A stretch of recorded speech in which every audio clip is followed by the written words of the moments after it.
chers lecteurs, chers membres, chers partageurs des sessions. J'espère que vous allez bien, que votre journée de mercredi débute bien là où vous êtes.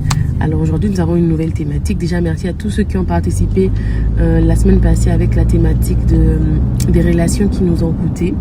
Bien que j'avais l'impression que je devenais un journal intime parce qu'on ne parlait plus des relations qui nous ont coûté, mais des relations juste qui ont eu à nous affecter, nous faire mal. J'espère qu'on pourra y revenir vraiment avec les histoires qui nous ont coûté. Parce que quand je parlais des histoires qui nous ont coûté, ce que je voulais vraiment entendre, c'est des histoires qui ont bouleversé au fait le cours de notre vie.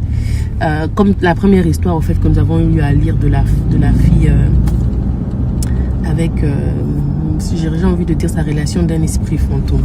Bref, donc par rapport aux histoires d'amour qui nous font mal, on aura toujours le temps d'en parler et j'espère qu'on pourra avoir une session particulière pour ça. Comme je vous avais dit, nous sommes à Kinshasa, donc de temps en temps je serai secouée, mais voilà. Donc aujourd'hui la thématique c'est les violences ou la violence dans les relations. Quand je parle de la violence, vraiment, j'aimerais que l'on reste dans le thème, s'il vous plaît, chers amis.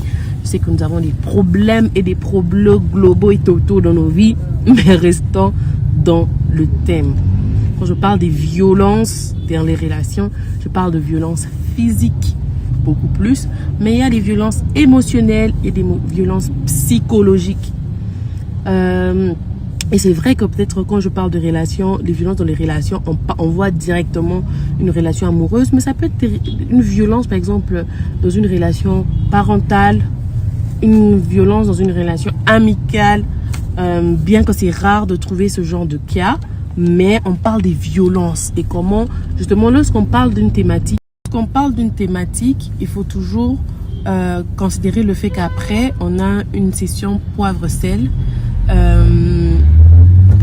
où je rajoute un peu de mon sel et de mon poivre par rapport aux histoires que nous avons eu à entendre. C'est simplement, dans des paroles simples, je donne juste des conseils ou je récolte des conseils par rapport aux situations qui se sont passées. Alors comme je dis aujourd'hui, la thématique c'est la violence dans les relations. Maintenant, on va passer au poivre-sel de la thématique de la fois passée.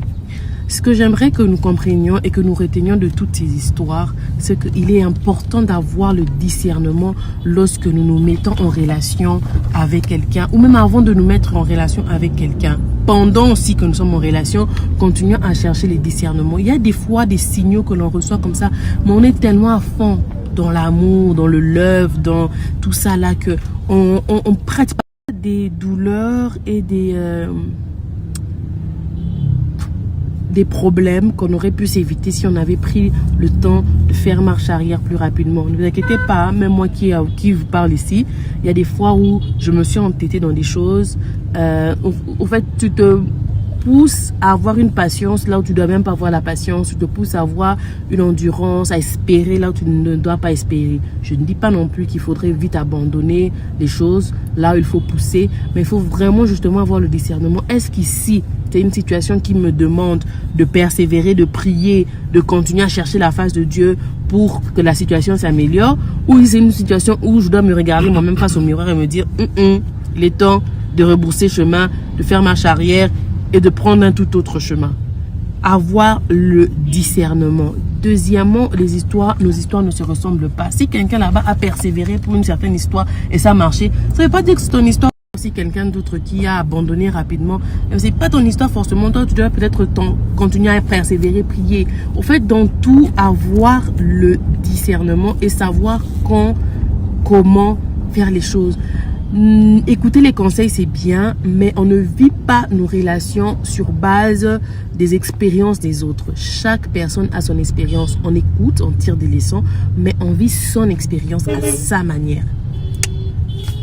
Conseil que j'aimerais donner, peut-être le dernier, c'est que il ne faudrait pas abandonner les situations dans lesquelles nous sommes et aller nous embarquer dans d'autres situations tout simplement parce que on a l'impression que la situation dans laquelle on veut s'embarquer ou l'on s'embarque a l'air plus simple, plus facile que d'où on vient. Le diable pour te troubler, si tu es dans une relation compliquée, une relation toxique, il t'enverra jamais une autre relation toxique d'apparence.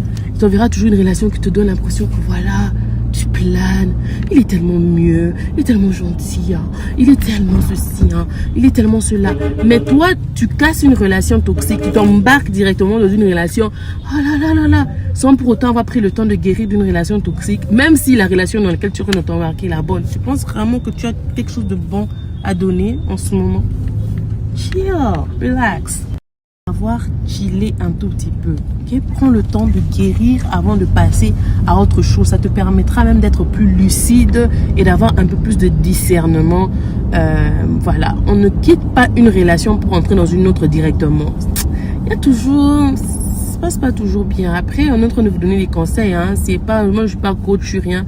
C'est juste une grande sœur ou même une petite sœur qui vous donne juste un conseil par rapport aux expériences vécues. Après, bon, je sais pas si vécu, je sais pas, monts et merveilles de la terre, mais c'est un conseil, c'est à prendre à laisser.